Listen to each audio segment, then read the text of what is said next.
I'm waking up to a left, right, steady fighting as I march into my best life. No longer dreaming, achieving what I believe in. Though seeing could be deceiving, listen up before I breathe in. The kiss of death, the right can go left. Against he came out guns ablazing. Yeah. Who? That's good. That's what it is. Joshua in the night, but come back and retrieve explosive. You're like, oh, cracking right hook there from Usyk. Now Joshua standing very tall. He's not as low as he was earlier in the fight. If you look at earlier fights from Really separation situations. he never fought like he always been. Yeah, when he keeps Usyk in that middle distance and he didn't around. He didn't even jam that time. He threw a hook, a check hook. Those punches just missed. Fantastic round he living on from the that. champion once That's again. how Joshua used to do when he first started pro. And Usyk just running those hands, doing a good job of not. As well, if he can't be confident either coming into a fight like this, then he's got this decision. Oh, Motivation should change though. You know what I'm saying? To have an opportunity now after all this. First of all, you gonna get the bag. Then they gonna fill the venue because what? It's over in England. So yeah, so they don't, all the money is there. That ain't never been a problem. Now it's all on you. You ain't got no pressure. They expect you to lose. You got the best opportunity right now for the upset, and then you guarantee yourself a 3 for undisputed. You know what I'm saying? That's like you can't. It's hard. Yeah, it's like you can't beat that. It's break until you want to see. All you gotta do is train it the hardest in your life, and stay away from the nigga. You know what I'm saying? Stay away from Tyson and run your jab and win rounds. As I mentioned, Even if you win the decision, like you ain't got to go beat them there. Shots like throw straight punches down. You get you a nice win and then follow up with body shot. Beautifully executed counter punch there. A dangerous one by Joshua in either of the first, either of the fight. And it all started on the strength of the body. He started early. He stayed to it, and at this point, there's a big shot over the top from Alexander Usyk. He came out guns ablazing. And Usyk just running those hands, doing a good job. That's what we always, in boxing, we always say that. If you want to close it down without your jab, you disrespect it. You feel me? Because he can throw anything at you. You ain't got your defense. Your jab is mainly your defense. It's your check. It's to keep you straight, keep you honest. You feel me? Yeah. Man, with your jab, you hide behind and you see, can't nothing get over. You feel me? You hit me at the top of the head or something like that, but really can't nothing get over. You can't hit my chin. You ain't fucking with my coordination and none of that. You feel me? But Joshua, he was coming in like this, all power shots. You feel me? You can't win no fight like that.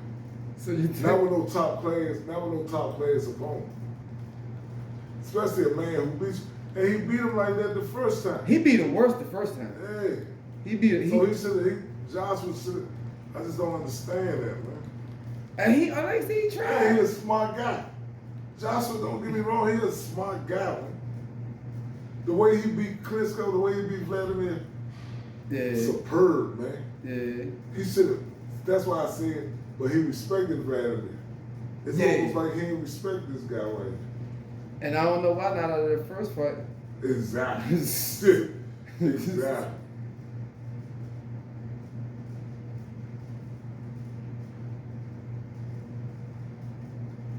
So yeah, he called out.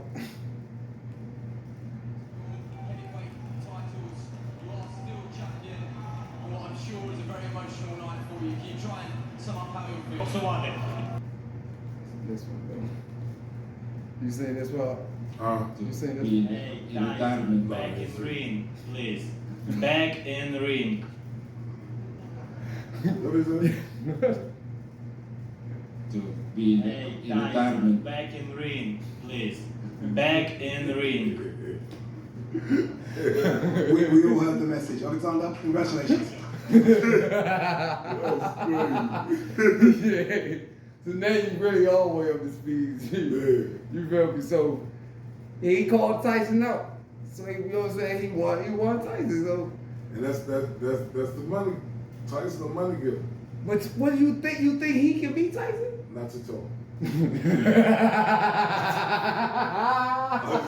I I'm just saying, everybody got a chance in boxing, but not at all. I'm sorry, I don't see it Not at all. Not a shot at all. at all. Well, he's too small. Tyson, and for Tyson to be as big as he is, he agile and he can move. And he got that boy from Tyson got that boy from Detroit, Emmanuel Stewart, little nephew. Trainer. Yeah, trainer. He got Tyson unbeatable. That's why so many people make it. That's why it's so hard for so many people to beat this guy. Look at Deontay Wilder. Deontay Wilder. Anybody else he would have hit with that punch, he'd have put him to sleep. Mm-hmm. Slim got up on the ground and did way better when he got up off the ground than he did before he got knocked down. Yeah, like he woke him up. Yeah. Like you like, okay, that's it. Yeah. If I get up, I'm ready. now I'm really about to. Yeah, I'm up now. Yeah. Like you said, I'm up. And he don't even understand. That's and that's all. gonna put him at a whole disadvantage. And that's what it did. Yeah. And then what Tyson Fury, like 6'8"? He taller than Klitschko. I think Klitschko's 6'8". Yeah, he's the taller than oldest Klitschko. brother. The oldest brother 6'8". So I think Tyson gotta be like 6'9", 7 feet down. He ain't 7 feet. Nigga like Valor was 7 feet. So Tyson Fury like 6'9", something like that. It's gonna be hard to beat that guy, man.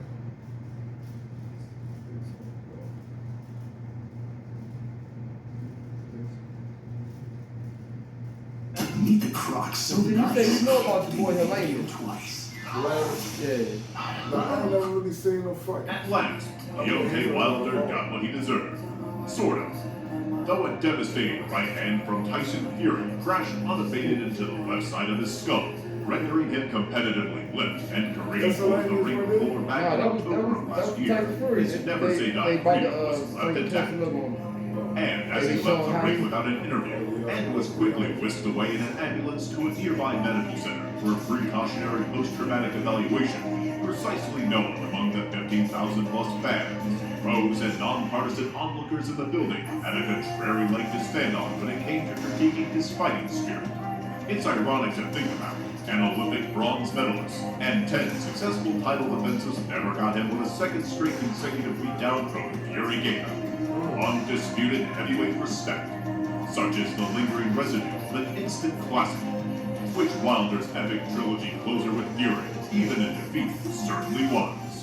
Indeed, the dramatic give and take of Fury Wilder 3, which included multiple knockdowns of both fighters before the final round, elevated the totality of a rivalry that had begun in 2018 with a disputed 12-round draw and continued in 2020 with Fury's savage 7th-round TKO win.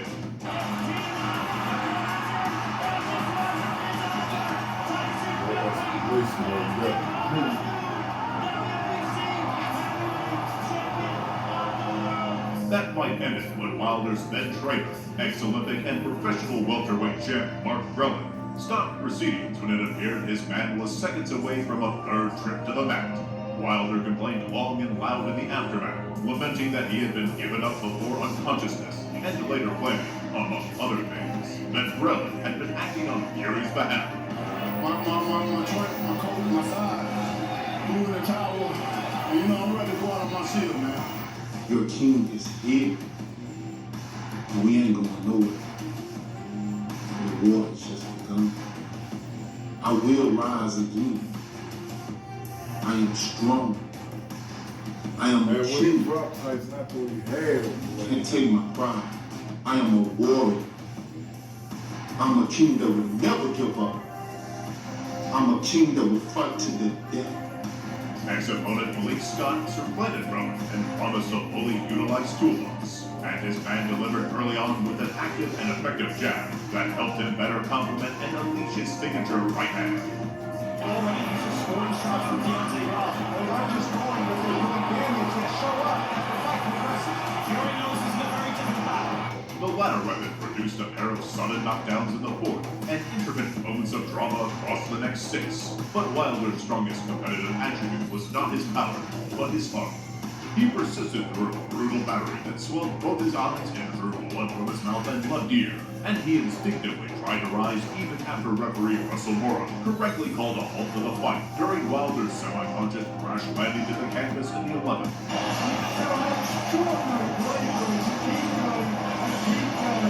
Albeit clearly disappointed, Wilder did not protest the stoppage this time. Though Fury said in his in-ring interview that he was snubbed again by his rival upon approaching Wilder's corner after the fight, apparently continuing the vitriol between the two parties. He's got no love for me, Deontay Wilder, because you know why? Because I beat him 3 times. And it's like, I'm a sportsman, I went over to him to show some love and respect, and he didn't want to give it back. Still, the idea to let that be Wilder's last ring appearance would have been peculiar.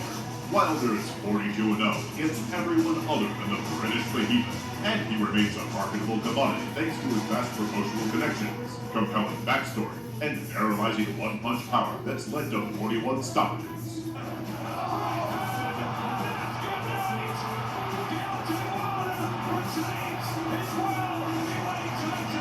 It was precisely why he was honored with a life-size statue in his hometown of Tuscaloosa, Alabama, a few months back. Sporting figures usually get a monument when their careers are over, a recognition of the fullness of their achievements enhanced by context. And while Wilder's 10 successful world title defenses, and part in perhaps the greatest heavyweight trilogy of all time against Tyson Fury, is more than worthy of being immortalized, his best days might still be ahead of him. Especially considering WBC, the ring and lineal heavyweight champion Fury, insists he's retired. There's a lot of young heavyweights coming through, young days on league. We still got the other big boys, Deontay Wilder, Joshua Wilson. Let them punch each other to pieces, but one thing for sure, I'm not going to punch me to pieces because I'm done. And while few believe the Gypsy King will actually walk away, if he does, it leaves Wilder perfectly poised. The Bronze Bomber is ranked #1 in the world by the WBC, meaning he would likely take part in any fight for the vacant title should Fury keep his promise and leave the sport. Of course, it wouldn't hurt to get back to active ways first, and that's exactly what he's doing against vastly experienced Robert Bellainis. And here you see Laney's coming in with a straight right as Kovnowski's coming in and getting catch and getting caught with an uppercut.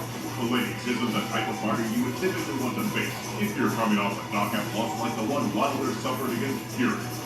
For Wilder to be taking on the powerful 6'6" Finnish heavyweight Bellainis in his next fight, he wants to send a message that he's still on top of his game. Besides, at this stage of Deontay's career, there's a lot of risk to be fighting Bellainis, who has looked good in his last 3 fights, beating Adam Kovnowski twice and Matthias Roberto Osorio by knockout. His first meeting with Kovnowski was particularly memorable, as it was one of the biggest upsets of the year. Going into the fight, Kovnowski was being billed as one of the next superstars of the division, and had been on a good run to beating the likes of Artur Spilska, Charles Martin, Gerald Washington, and Chris Ariola.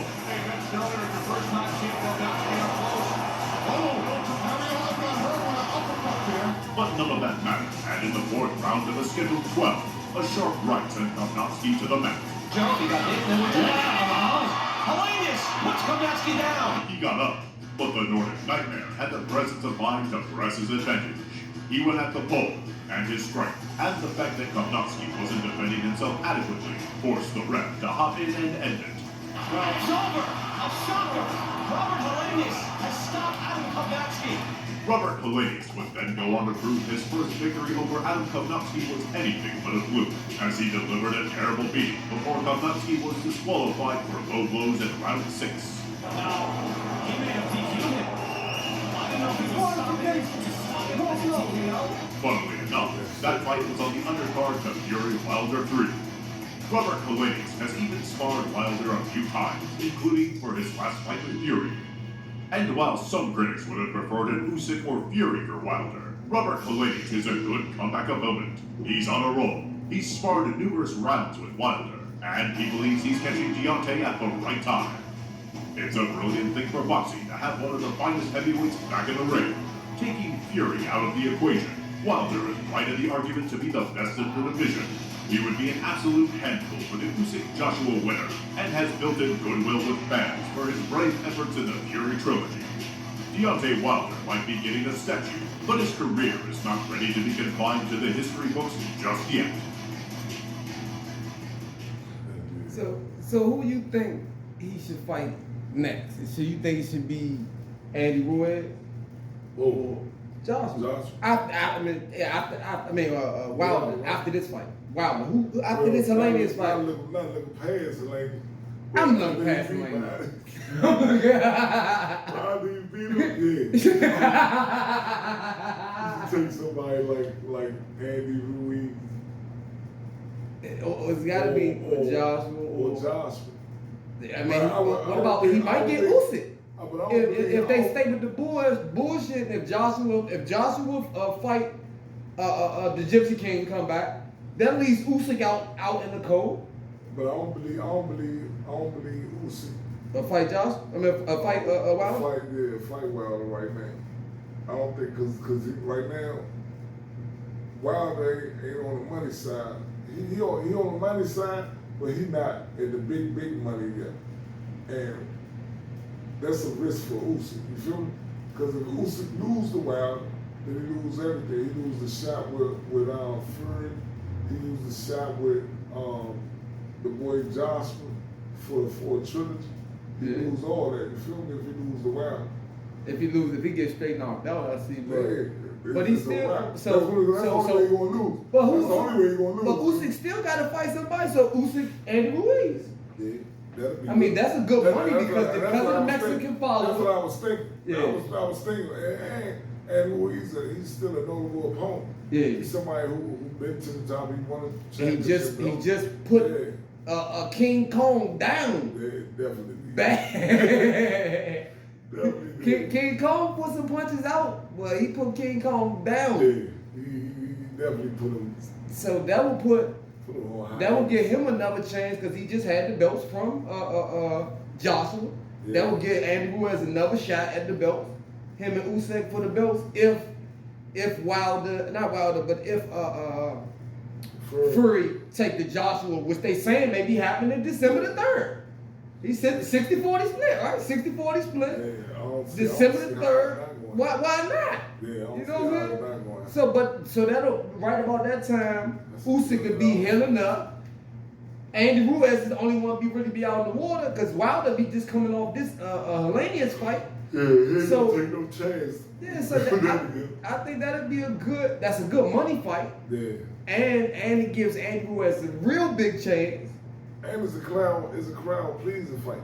Yeah. Everybody would love that. Yeah. Everybody love that. And Andy Ruiz, because you never know what Andy Ruiz is gonna show up. And they're both the same height. Yeah. So it'll be a real good fight for them. It'll be a real good, interesting Wilder fight. Versus Helenius, October 15th.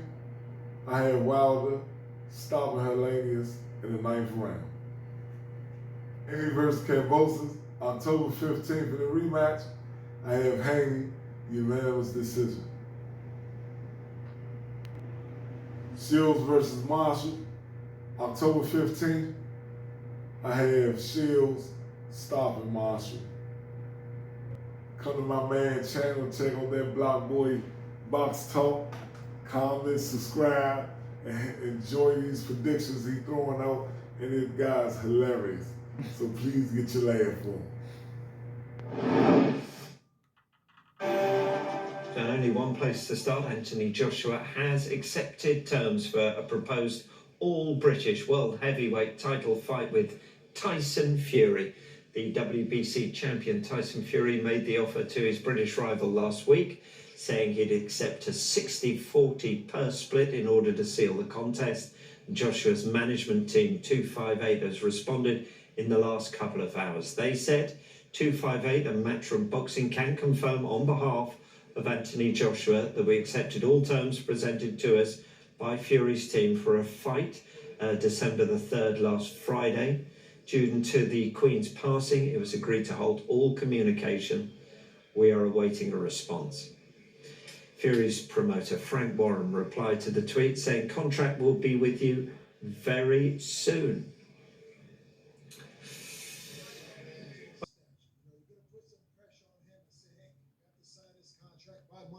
Or else, first off, egos play a part. You got lawyers, you got a legal team, you got a management team. It's not realistic. So, in my opinion, it's just a big show. He spent 2 weeks playing around on social media with AJ, and maybe never really planned on fighting. And if he did, I mean, I just don't think it would have went that simple. Hey, I signed this contract Monday, and we're done, and the fight is going to happen this quick in December. Not realistic, but it was fun while it lasted. We all talked about it, and here we're talking about the fact that the fight isn't going to happen. Bit of boxing news just into us. Tyson Fury has just said he's giving Anthony Joshua another chance to sign the contract he says is ready to sign. The WBC champion claimed any chance and a fight between the two was over, but on social media this morning he has urged Joshua to sign the contract today. We'll have more on this story, including any developments as well throughout